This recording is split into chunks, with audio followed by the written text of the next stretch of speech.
오늘 같이 나눌 본문 말씀은 민수기 24장 1절에서 9절입니다. 발람이 자기가 이스라엘을 축복하는 것을 여호와께서 선히 여기심을 보고 전과 같이 점수를 쓰지 아니하고 그의 낯을 광야로 향하여 눈을 들어 이스라엘이 그 지파대로 천막 친 것을 보는데 그때에 하나님의 영이 그 위에 임하신지라 그가 예언을 전하여 말하되 보올의 아들 발람이 말하며 눈을 감았던 자가 말하며 하나님의 말씀을 듣는 자 젖는 자의 환상을 보는 자 엎드려서 눈을 뜬 자가 말하기를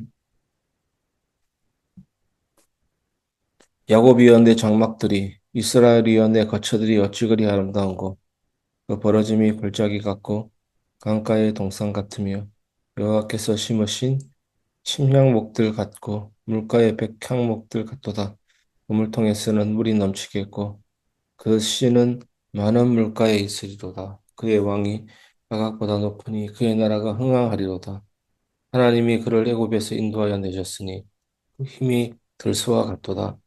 그의 적국을 삼키고 그들의 뼈를 꺾으며 화살로 쏘아 꿰뚫으리로다.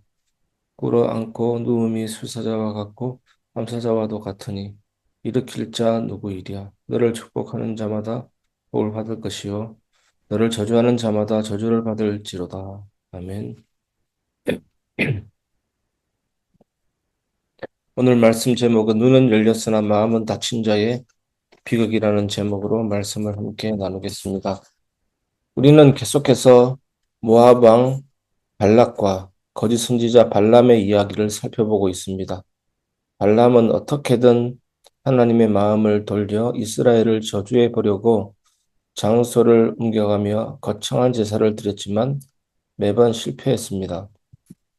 오늘 본문인 민수기 24장에 이르면 이제 발람도 더 이상 인간의 주술이나 잔꾀가 통하지 않는다는 사실을 깨닫게 됩니다.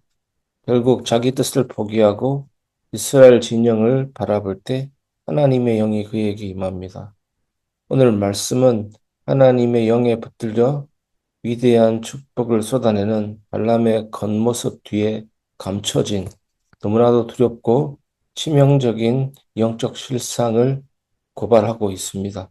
오늘 이 아침에 주신 말씀을 통해 참된 경건과 구원의 은혜가 무엇인지에 대해서 함께 살펴보겠습니다. 첫 번째, 눈은 열려 있으나 마음은 닫혀 있는 영적 부침 상태를 경계해야 합니다. 1절에서 4절. 오늘 본문 2절과 3절을 보면 발람이 눈을 들어 이스라엘 백성들이 지파대로 천막 친 것을 바라볼 때 그때 하나님의 영이 그 위에 임하십니다. 그리고 발람은 스스로를 가리켜 눈을 감았던 자가 눈을 뜨며 전능자의 환상을 보는 자라고 당당하게 선포합니다. 실제로 그의 영안이 열려 하나님의 거룩한 계획을 바라보는 선지자의 역할을 하고 있는 것입니다. 성도 여러분, 많은 사람이 눈은 열려 있으나 마음은 열려 있지 않는 경우가 있습니다. 영적인 조명은 받았으나 정작 심령은 거룩하게 변화되지 성화되지 못하는 경우도 있습니다. 발람은 눈이 열려 하나님의 환상을 보고 그분의 뜻을 유창하게 말하고 있지만 정작 어떻습니까? 그의 중심의 마음은 하나님을 향해 단 한 번도 열려 있었던 적이 없었습니다. 하나님을 아는 지식은 있는데 삶을 바꾸는 은혜는 전혀 없는 상태입니다. 성도 여러분, 신앙생활을 오래 하면서 영적인 지식이 늘어나고 종교적인 눈이 밝아지는 것 자체가 내 영혼의 구원을 보장해 주지 않습니다. 내 눈이 열리는 것보다 더 중요한 것은 날마다 말씀 앞에서 내 완악한 마음이 깨어지고 열리는 것임을 기억해야 될 줄 믿습니다.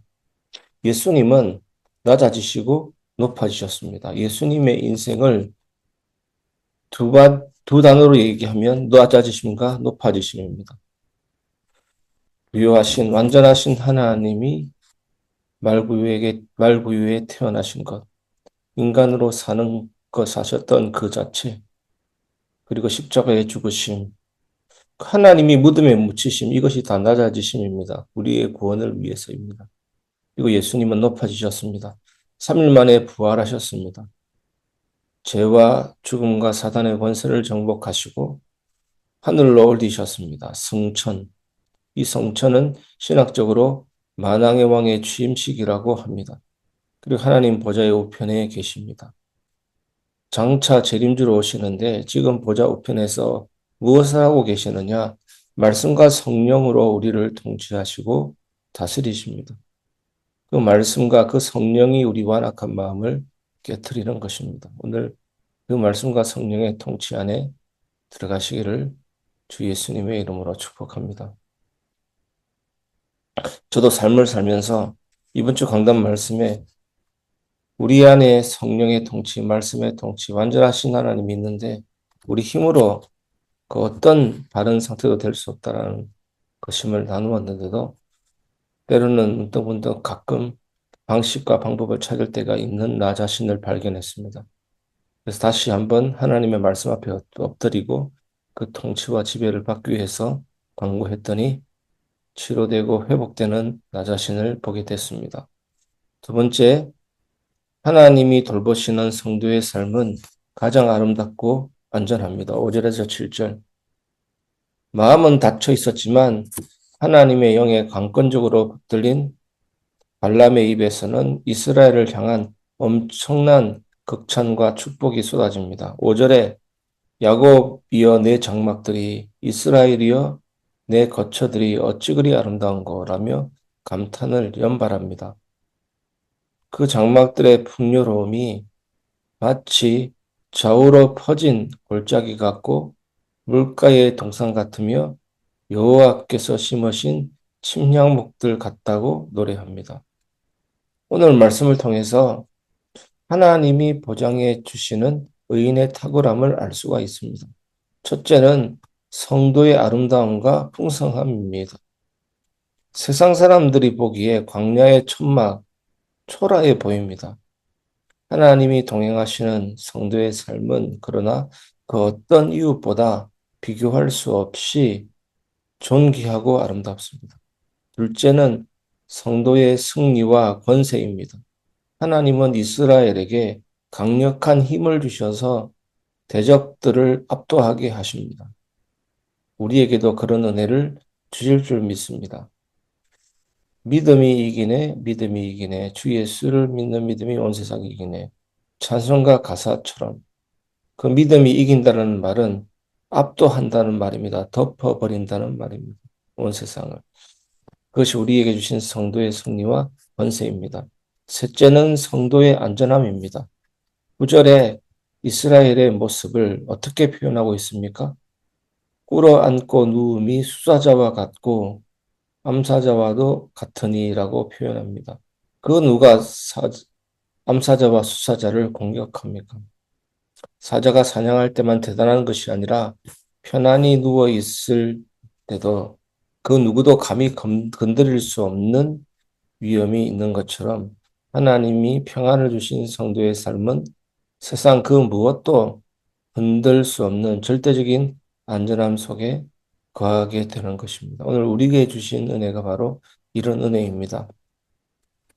근데 놀라운 것은 이 복이 어떻게 됐냐면 오늘 그리스도 예수 안에서 우리에게 주어진 영적인 특권이라는 사실입니다. 그래서 우리는 날마다 있는 모습 그대로 나아가면 될 줄 믿습니다. 사탄이 언제 죄를 두려워하냐? 있는 모습 그대로 나아갈 때입니다.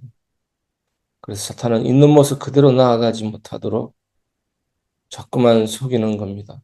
우리가 가면을 벗고 있는 모습 그대로 나아갈 때 하나님은 기회다 싶어서 그때 우리를 재창조하는 것입니다. 사탄은 자꾸만 사람들 앞에서 세상 앞에서 있는 척, 신앙 좋은 척 포장하게 만들고 혼자 있을 때는 죄와 절망으로 속이 썩어들게 들어가게 만드는 전략을 씁니다. 하나님께 있는 모습 그대로 나아가지 못하도록 거짓된 교만과 자존심을 붙이고 있는 것이 사탄의 간교한 덫입니다. 오늘 우리에게 주신 특권이 뭡니까? 담대히 보좌 앞에 나가게 하셨느니라. 그 피로 말미암아 오늘 주님 앞에 나아가서 참된 은혜와 세임을 얻기를 주 예수님의 이름으로 축복합니다. 세 번째입니다. 하나님은 성도에게 행한 모든 것을 자신에게 행한 것으로 여기십니다. 8절에서 9절.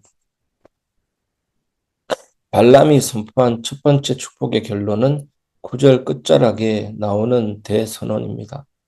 그게 뭐냐면 너를 축복하는 자마다 복을 받을 것이요 너를 저주하는 자마다 저주를 받을지로다. 어떤 말씀이 떠오르지 않습니까? 이것은 과거 하나님께서 믿음의 조상 아브라함에게 주셨던 창세기 12장의 언약을 그대로 다시 확인시켜 주고 있습니다. 하나님은 당신의 백성들에게 행해진 모든 일들을 그것이 선이든 악이든 간에 전부 하나님 자신에게 행한 것으로 간주하신다는 겁니다. 우리가 세상에서 세상 권력자들에게 치이고 억울한 일을 당할 때 하나님은 결코 침묵하지 않으십니다. 주님의 몸된 교회와 성도를 건드리는 것은 곧 하나님의 눈동자를 찌르는 것과 같습니다.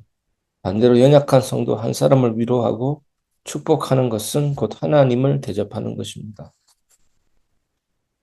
그러므로 세상의 공격과 위협 앞에서도 두려워하지 마십시오. 나를 저주하려는 대적들의 입을 막으시고 오히려 축복의 도구로 바꾸시는 강력한 하나님의 손길이 오늘도 저와 여러분의 삶을 철저히 감싸고 있습니다. 오늘도 기억하시기 바랍니다. 하나님의 섭리, 로마서 8장 28절 말씀 보면 모든 것이 합력하여 선을 이루느니라. 그 모든 것은 그야말로 모든 만물, 모든 시간, 모든 흐름, 모든 활동들, 눈에 보이는 것, 안 보이는 것까지 다 포함되어 있는 것입니다. 모든 것이 합력하여 선을 이루느니라. 공기도 기후도 모든 것들도 하나님의 뜻을 이룹니다. 하나님은 악을 선으로 위기를 기회로 바꾸십니다. 특히 사탄의 활동조차도 그렇습니다. 목줄의 메인 존재입니다.